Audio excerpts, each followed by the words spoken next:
Okay, so here I am. I'm actually behind a Walmart so I can get some shade. I have picked up, sorry, I was looking at the gold Jeep Cherokee driving back here. Okay, so I picked up the 2013 427 Collector's Edition Corvette out in Bethlehem, Pennsylvania. I invoke Law 7. I invoke Law 7. And I will fight the leader for freedom. Okay, so here's the car in Bethlehem, in General Bethlehem, Pennsylvania. So we're pretty much at the East Coast. We're going to drive East Coast to West Coast. We're going to actually go the other way first and go to New York and go to Queens and New York City first. It's only a couple hours away, so why not? Statue of Liberty, maybe.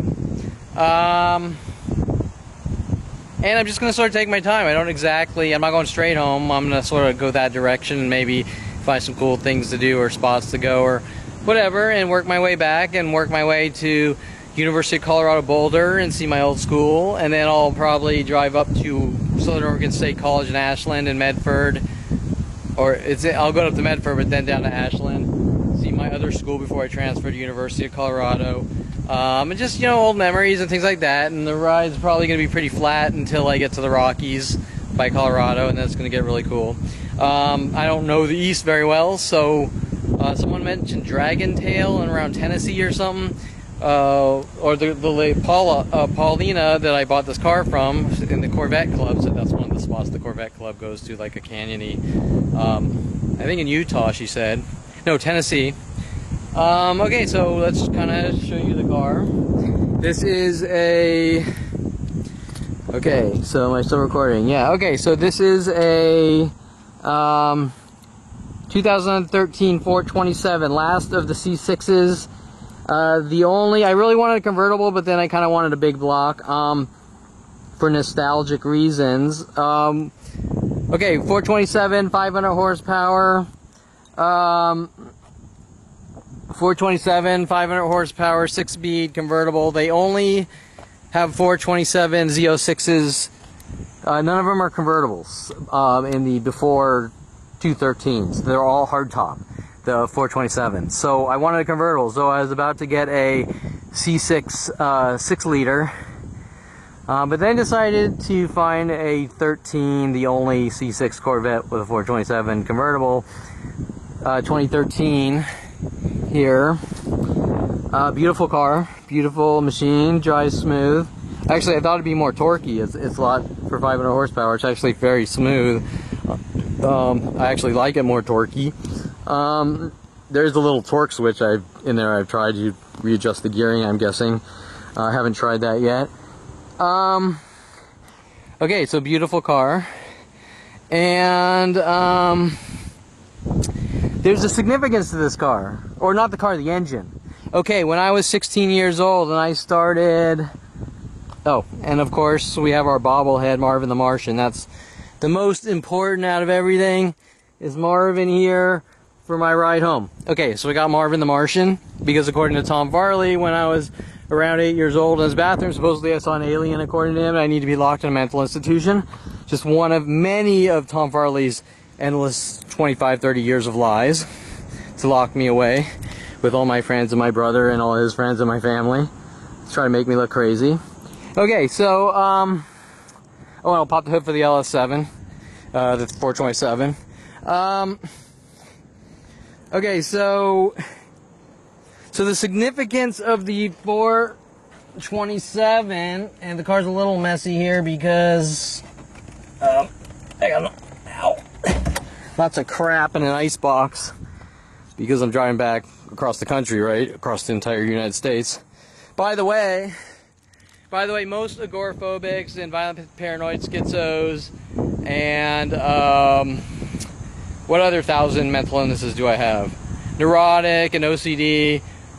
Most of us just, at the whim, buy a car, fly out to Bethlehem, Pennsylvania, and drive it back across the entire country. That's what they all do.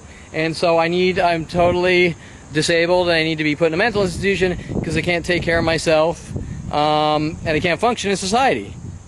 Although I think right before that, I'm going to kind of fly out and buy a 500 horsepower Corvette, and drive it back across the entire country and check out all the cool shit. Because that's what all of us mental illness people do. They need to be lost in mental institutions. Right, okay? So the entire thing that's going on is absurd, and it's about silencing me for the things I know and the things they did and the things they're doing and the hole they dug for themselves, but they're trying to throw me in their hole and throw the dirt over it to cover it up, okay? Throw bullshit dirt over it to cover it up and destroy my life and name. Okay, so the LS7 427. Now, why is this significant? Okay, when I was 16, now remember, I've been arrested for no reason, falsified charges, we don't want you talking, or we're going to kill you or lock you away, blah, blah, blah. What's it about? Well, it's about 100,000 different things, but they all are about control and supposedly Kevin's a danger to himself or others. Okay? So just keep that phrase in your mind. It is coming from the psychology community. And remember, my mother, father, and brother all have psychology degrees. Or my father, a secondary degree, my brother's secondary degree, my father's an orthopedic surgeon, my brother's a urologist. Okay, so, and my mother was an art therapist, whatever. So they all have psychology backgrounds that they use as weapons. Okay, so remember the term danger to yourself or others. That's why they're trying to make me look like a violent paranoid schizo. Also sending people after me like Rhodey Morales hinting about roads. Okay, so the thing you have to understand is when I was 16, I read hot rod magazines and I bought books. About how to rebuild engines, and I taught myself how to rebuild engines. I'm not going to tell you I was the best at it or anything. I'm not going to say like, hey, I'm the best hot rod builder out there. But, you know, a kid teaching himself these things on his own is, I think, fairly impressive. And I worked in my father's file room till like at late at night in his office till my hands bled to get money, a little money, to work on my cars. And the cars, most of them were pretty shitty, okay? They weren't $100,000 hot rods or anything. Okay, so, but the thing is, at one point, I bought an engine from Hawaii Joe at Simi Valley, Hawaii Racing. Originally, I think he was in Thousand Oaks, and he was working with Brian Weaver and all these setup and frame jobs. I think my last video with Brittany Henderson, I talked about a few of them, and they're endless, like everything else. Okay, so my father, so he sells me a 426 Hemi, which originally I was thinking of putting in a Trans Am, but I said, screw it, I'll put it in a 1970 Barracuda. And I bought like a Barracuda for $700, a piece of crap. And I had my 426 Hemi, and I had a 671. Actually, I had an 871 supercharger. So this is the LS7 427. Now remember that this car is coming off the factory lot. That's very important. Okay, I have not modified this car. This is a factory engine. Factory. That's what's most important here. Okay. So Joe sells me a 426 Hemi, and he's actually working on these angles to try to make it look like I'm crazy and out of control. This is going to be all detuned or whatever, and more bark than bite, so to speak, but a badass street machine going in a Hemi Cuda. Now remember that Barracudas in the 70s came with Hemis, 426 Hemis. Okay, they came with them. And today, if you go out and buy like a Dodge Charger, you can get one with a 426 Hemi in it. Okay, it didn't have the 671 Roots supercharger, but you know, you have to be realistic. They're big and they're huge and they're mean. But listen, I can go out right now and I can buy a Vortex supercharger under the hood here, and it'll pretty much, depending on the boost pulleys, have the same amount of horsepower boost and probably maybe 150 horsepower. So it'll make this 500, 650, and then I could maybe get a wider throttle body, better exhaust, you know, get this to, what was they at? 500, 650, 700 to 750 maybe, right? With some smaller things. Okay, so you have to understand that you have to keep things in perspective, okay?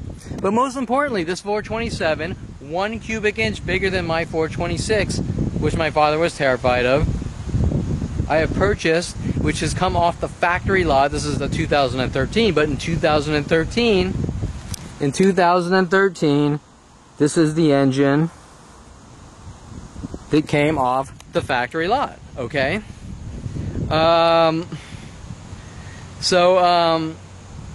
What's the problem? Am I an out-of-control monster that's in danger to myself or others? I'm going to kill someone, so you have to send a guy named Rody Morales after me to take me to strip clubs, then say I'm a drug dealer, hunt me down, torture me, try to kill me with worldwide support because I might kill someone? Might. The crimes before, the pre-crime, the crimes before they even happen? Okay, so this is about trust. It's about killing someone because they didn't trust them. Okay, but where things really get nasty is when you pay off the cops to do things, like put bullet holes in my father's 300E Mercedes, and then say Kevin tried to kill or scare me and he's crazy.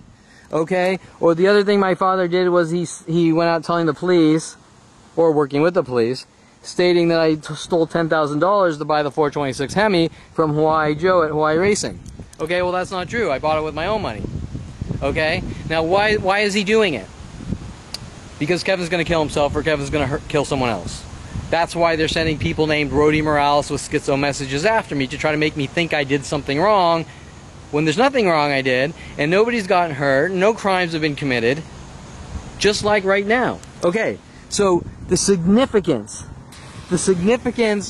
of this car, especially after the falsified arrest by Dincy paid off, the blackmail, the thugging, you're not allowed to tell anyone what's been done to your life since a young child, to try to make you look crazy and lock you in a mental institution. All these things they're mad about. But this makes a statement that, you know, you can kill me, you can lock me in jail, you can lock me in mental institutions, you can blow my fucking brains out, and in the end, the only message that the people are gonna get, what, your 48-year-old son bought a 2013 collector's Corvette with a LS7 in it? They came off the factory lot, so you're gonna rid them in the world? I don't see the problem. Okay, now if you drive this car, it's as smooth as butter, and it's geared, you can't even feel the power, which is actually a little irking to me because I like that raw power. But I haven't tried the torque switch yet, but I don't think it's going to be, you know, I think if you really romp on it, this thing will go crazy. But at the low end, you're not just boom. And that's really probably good for, you know, stable driving, but whatever. So it doesn't feel like a crazy out of control machine, even though it has 500 horsepower. Actually, it feels a lot more toned down than my 6-cylinder Eclipse Spider 2008 with 270 horsepower. It's geared with more torque, but trust me, I'm sure if I really romp on this thing, I haven't tried it or anything. Anyways, the point is that in my life, I'm hunted before anything happens. In my life, it's all pre-crime. Oh, Kevin bought this car. He's going to kill someone. We got to lock him away. We got to put him in a mental institution. Somehow we're going to get a planet, an entire planet to drive him crazy, try to make him look crazy, and rid him of the world. Okay? An entire planet. There's no crime. There's no crime on any level. There's nothing I've done. Just an angry, bitter family. Okay? And then the more they do and the more I find out, the more they have to cover up. Okay, so anyways, here we are in General Bethlehem, and I invoke Law 7 against the corrupt government hunting me and stalking me. Since a young child, I invoke Law 7, and we're going to cruise around the United States, and our first stop is going to be, I think, Queens. And I'm sure I'll have a whole bunch of jokes about that. Okay, but, and everyone knows it too. Okay, so just a beautiful piece of machinery. And, okay, so I think that's it. And this is the car. And, it can use some modifications. But, it could use wider wheel flares, a wing, racing stripes, better forged aluminum wheels, wider, 13.5 wheels in the back, 20 by 13.5, gets like 350s or 60s, some really expensive rubber, waterfall hood or something, right? Okay, so anyways, cool, right? Okay, so this is kind of my little midlife crisis. This is my little midlife crisis reunite with my 16-year-old before I really got into computer animation and did a turn into a more economical, realistic lifestyle, okay? And that's why I went to college, was, you know, you get into cars when you're 16, but eventually you got to grow up, and the car's the hobby, but you got to make money to support the hobby, and friends and family and relationships, and little Kevin's running around and all that shit. Okay, so we don't need to focus on that, especially now, because chances of me even having friends or relationships and all that are now destroyed because of what the family and the government and the psychology community did. Okay, over what? Over a kid getting into cars with the spoiled brats around me, and getting under cars all night when I'm 16 in our driveway and modifying them and doing all sorts of shit the kids don't normally do, especially at like Calabasas High. Okay, now I don't understand how that's crimes. Building shit is not crimes, okay? And that's the weird thing, that my family doesn't seem to understand that. Okay, so here it is, and okay, so let's cruise out. Gotta fill the ice chest. We're gonna be doing a lot of driving. We're gonna drive out now headed towards Queens. It's probably a couple hours drive from Bethlehem, Pennsylvania, and groovy.